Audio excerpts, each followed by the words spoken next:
Terus sebelum tamat kuliah disuruh ke Jakarta waktu itu karena ada permintaan untuk graphic designer. Ya sampai sekarang. Terus jadi creative director.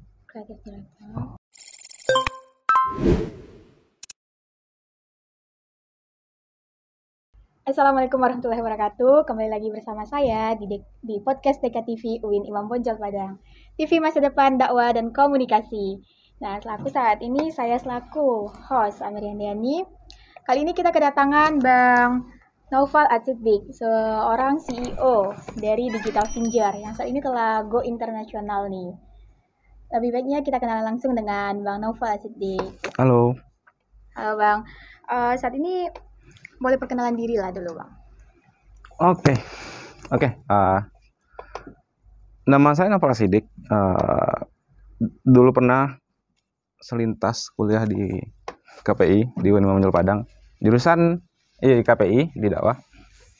Pada tahun 2014 masih IAIN waktu itu. Rektornya masih Pak Sosiwarni. Terus di 2017, 2016 ya jadi UIN. Untuk di KPI nggak begitu, di fakultas ya nggak begitu aktif dalam whatever organisasi apapun. Lebih fokus ke Suara Kampus. Berarti abang organisasi di Suara Kampus saat itu ya? Sampai saat ini bahkan. Sampai saat ini. Nah, di Suara Kampus masuk 2015. Magang 2015. Terus jadi PU 2018. Terakhir jadi Wale Emperan di tahun 2019. Oke. Nah, sebelum abang jadi CEO nih, pekerjaan apa tuh sebelumnya tuh Bang? Sebelum sampai di titik CEO nih. Sebelumnya itu apa ya? Desainer grafis ya. Graphic designer. Awalnya kerja di penerbitan buku. Punya senior juga, kawannya Bang Badul juga. Bang Alizar Tanjung namanya. Jadi pernah jadi desainer di sana sama layouter buku-bukunya Boy Chandra, bukunya. Jadi layouter yang layout, terus desainernya juga, desainer sosial media juga waktu itu masih kuliah sih. Terus sebelum tamat kuliah disuruh ke Jakarta waktu itu karena ada permintaan untuk graphic designer. Ya sampai sekarang. Terus jadi creative director. Baru ke CEO sekarang nih. Terus dipercaya jadi CEO sama co-founder. Bisnis sama ini kan sekarang telah go internasional nih Bang. Salah satunya apa? Sebelumnya kalau go internasional itu our mission vision lah. Cuma sekarang ada opportunity ke arah sana. Karena Digital Finger itu adalah sebuah brand ya. Brand yang memang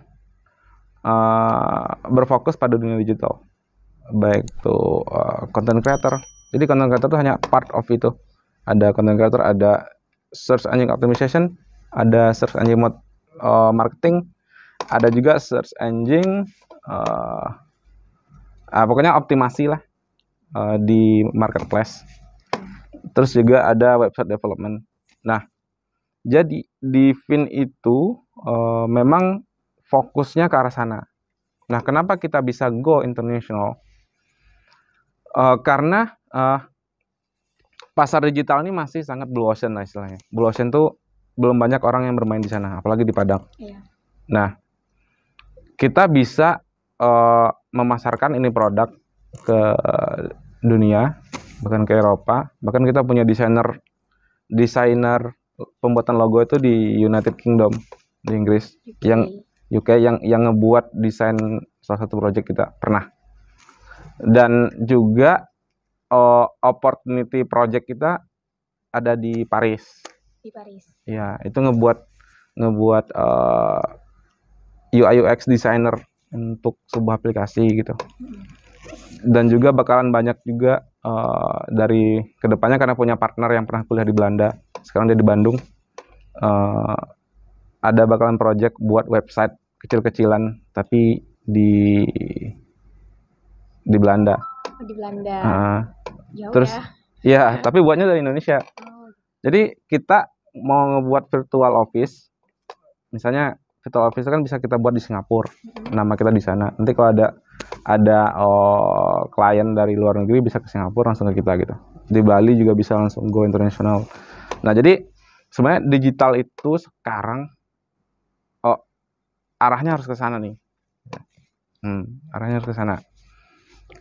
Dan itu saya dapetin literally nggak di KPI saja.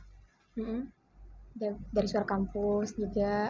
80%-nya dari suara kampus. Karena mengapa? Kenapa saya bilang suara kampus? Karena dengan masuk suara kampus itu setidaknya open minded lah. Lebih membuka wawasan. Membuka wawasan pertama. Terus saya juga bodo amat tentang politik-politik. Terus ada semacam konflik-konflik internal. Saya bodo amat dengan itu dari dulu. Nah, jadi memang fokusnya itu untuk berorganisasi ya make sesuatu yang membuka pikiran sih, lebih ke sana. Dan akhirnya sekarang dipercaya jadi CEO. Dan alhamdulillah udah punya tim juga. Tim kita di seluruh Indonesia, di Bandung ada, Jakarta ada, Padang ada. Tapi berpusatnya di Padang gitu. Bisa kemana-mana sih. Kadang-kadang saya ke Bandung, kadang-kadang ke Jakarta gitu. Sebelah kali. Bebas aja sih, kapanpun maunya. Karena kerja di mana aja bisa. Gitu. Jadi kesibukan sekarang tuh bisnis lah ya. Lebih ke bisnis. Sekarang kita buat kafe juga di pondok. Jadi di bawahnya kafe, terusnya kantor. Oh, keren. Ya. Jurusan kita ini kan Bang KPI nih. Sebagai alumni KPI nih ya Bang. Kita itu bisa masuk ke amat dari KPI ini, kita bisa kerja di apa aja sih itu Bang? Sebenarnya KPI itu ada 2 risiko yang sangat besar. Dia bukan sebuah jurusan yang yang sangat teknis sekali gitu. Dia bukan jurusan yang kayak gitu. Terus juga dia adalah jurusan yang general, bisa masuk ke banyak hal gitu. Nah, itu ada 2 kemungkinan. Yang pertama ya dianggap sebagai pilihan kedua. Yang kedua ya memang komunikasi ini bisa jadi salah satu yang dibutuhkan nih dimanapun. Ya, komunikasi secara sehari-hari aja kita masih komunikasi. Iya. Nah, sekarang itu di perusahaan-perusahaan mereka butuh konsultan komunikasi. Gitu-gitu kan banyak. Nah, kalau misalnya yang ditanya tadi tentang pekerjaan itu bisa kemana aja sebenarnya. Tapi rata-rata KPI itu lebih fokus di bagian konten kreator, wartawan. Nah, kalau saya dulu gini, karena saya jurusan KPI, tamutan salah kampus pula gitu kan. Saya mikir sebagai konten kreator, apalagi fotografer, terus apalagi wartawan itu sebuah hal yang pasti nih bisa kita dapetin karena link kita di mana-mana kan. Kalau anak KPI kan seniornya di mana-mana. Saya mikir saya harus keluar dari zona itu. Keluar dari zona itu dan masuk ke dunia bisnis nih saat ini kan? Iya, harus kayak gitu. Saya berangkat ke Jakarta, ketemu sama orang yang mungkin baru kenal juga. Terus disuruh ngerjain sesuatu ini, saya pikir ini bisa dijadiin bisnis dan ya saya jadi CEO-nya sekarang. Gitu. Nah, jadi kalau misalnya KPI kerjanya kemana? Saya harus jawab kemana ya? Kita harus ubah mindset sih. Ketika tamat kuliah jangan cari kerja gitu. Cari ilmu dan buat lapangan pekerjaan. Gitu. Jadi bos sih ya? Bukan jadi bos sih. Ya leader lah. Bos sama leader saya nggak memposisikan sebagai bos sih, tapi sebagai leader. Ya, Nabi Muhammad juga pernah bilang kan, saya bukan raja, saya pemimpin. Gitu. Ya saya pengen jadi pemimpin aja dalam satu bisnis apapun itu. Jadi bedanya bos sama CEO, bos itu dia nggak tahu nih apa yang terjadi di bawahan. Tapi CEO dia tahu nadi bisnis. Dia masuk ke dalam peredaran bisnisnya, baik dalam segi teknis, keuangan segala macam gitu. Terus kan abang lagi di bisnis digital Finjar nih. Nah itu ada kaitannya dengan KPI nggak tuh? Secara dasar ada. Ada apa tuh bang?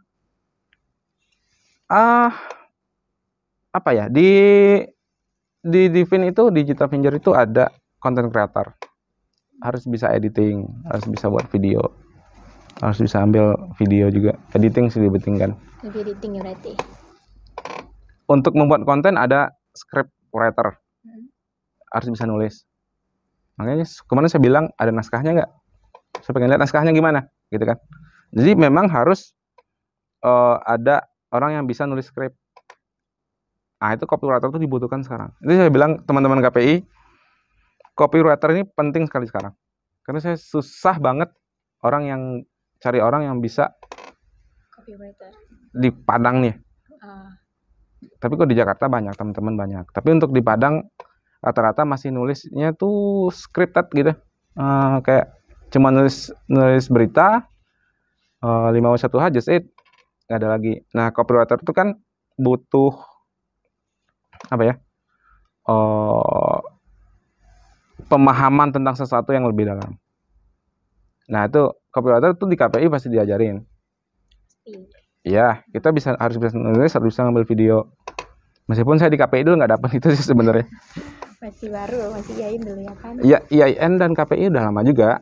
Cuman lebih banyak dapatnya di luar gitu, organisasi. Sekarang udah difasilitasi ya luar biasa lah.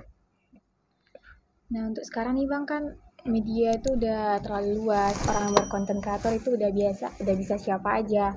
Ada nggak sih Bang batasan-batasan tertentu dalam berkonten gitu? Dan juga bagaimana konsumen bisa menerimanya dengan baik? Kalau batasan ketika kita berbicara konten, sebenarnya itu sebaik-baiknya adalah tidak ada batasan di situ. Tapi harus ada pengkategorian di situ gitu. Contoh, mungkin kalau misalnya kita buat konten tentang hal yang bersifatnya di luar umur lah, dari segi umur, dari segi sara, bersifat sara lah gitu kan. Nah itu harus kalau hal yang seperti itu harus dibatasin. Tapi kalau perihal ide itu nggak bisa dibatasin menurut saya sendiri. Dan sejauh ini hal-hal yang out of the box justru lebih viral kan. Itu membuktikan bahwa ide-ide kreatif itu tidak terbatas gitu. Nah, tapi setelah dibuat menjadikan konten, dan itu harus dibatasin dari segi sara tadi. Tapi harus dikategorikan nih. Itu yang namanya konten pilar gitu. Pilar ada pembagian gitu. Terus Bang, dengan digital yang sangat canggih nih saat ini, terus itu ada kaitannya nggak sih, berpengaruh besar nggak sih untuk kedepannya tuh? Sekarang kalau dulu ya kita cari informasi susah sekali. Kalau sekarang memfilter informasi yang susah sekali. Jadi sangat-sangat terbalik ya. Jadi informasi terlalu banyak sekarang. Justru kita susah untuk milih mana yang kelihatannya lebih baik kan. Kalau dulu kita cari informasi susah. Saya dulu semester 1 masih zamannya pakai HP Nokia kecil tuh. Masih ngerasain tuh. Di Surakarta itu senior ngirim pemberitahuan itu dari SMS dulu. SMS, bayangin. Masih semester 1, 2014. Ya, masih menggunakan SMS. Nah, sekarang bahkan informasi bisa kita dapetin di mana-mana gitu kan. Ya, contohnya kayak BBM naik. Sekarang udah ada di Kumparan. Jadi banyak artikelnya gitu. Masalahnya yang akan terjadi ketika sebuah informasi itu terlalu banyak, jadi kebenaran trustingnya semakin sedikit gitu. Kepercayaannya semakin sedikit karena informasi yang terlalu banyak. Nah, tugas kita, saya punya skripsi, ini berkaitan dengan skripsi. Mungkin salah satunya, mungkin satu-satunya nih di Fakultas Dakwah. Judulnya literasi media. Literasi media yang memang saya fokuskan kepada media sosial. Karena banyak hoax yang beredar di mana-mana gitu kan. Nah, jadi ketika informasi yang terlalu banyak dan media di mana-mana gitu kan, ya kita sebagai anak KPI pada khususnya harus bisa memfilter itu gitu, dan harus bisa membuat kayak semacam kalau misalnya ada waktu kesempatan untuk buat pelatihan itu pada masyarakat lebih bagus gitu. Karena memang sekarang ibu-ibu pun udah aktif kan? Aktif di sosial media. Ya, Facebook barangkali. Gitu-gitu sih. Oh, jadi kan seperti yang Abang katakan tadi tuh, sebagai seorang konten kreator kita harus sebagai konsumen kita harus bisa memfilter dengan baik apa yang kita baca, yang kita tengok gitu. Nah, sebagai menjadi seorang konten kreatornya sendiri, bagaimana tuh Bang sebagai konten kreator yang baik untuk menjadi konten kreator yang baik gitu. Oke. Untuk menjadi konten kreator yang baik, sebenarnya gimana ya? Kalau berbicara tentang konten kreator itu seharusnya yang disampaikan itu yang baik sih. Iya, saya dulu pernah nih. Saya dulu pernah jadi konten kreator. Saya punya akun Instagram Novel Asidik tahun 2019 sampai 2021. Saya buat konten tentang self development. Jadi tentang self development anak-anak muda yang terjebak, itulah gitu-gitu ya, asmara gitu-gitu. Nah, meledak nih konten pada April 2020. Konten apa tuh Bang? Konten tentang apa ya? Pokoknya di repost sama Atta Halilintar. Insya Allah udah nyampe Atta ya. di story-nya. Langsung penonton konten itu sampai 2 jutaan kalau nggak salah. Nah, after that, karena saya sedikit idealis dengan karya gitu. Nah, banyak audiens yang minta lagi dong kak, lagi dong kak gitu kan. Saya suka tulisannya kak gitu. Kapan lagi? Nah, itu saya mumet kayak gitu-gitu. Nah, akhirnya saya hentikan tuh konten sekarang. Kenapa saya hentikan? Karena saya berkarya nggak dari hati jadinya.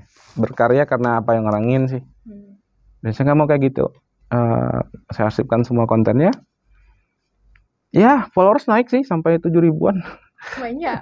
Iya, organik sih. Cuma saya nggak mau sebenarnya kayak gitu. Ya, cuma pengen berkarya ya orang baca selesai, just that. Nggak ada tuntutan lain setelah itu gitu. Mau kalian follow atau enggak terserah. Nah, itu jadi permasalahan lagi ya.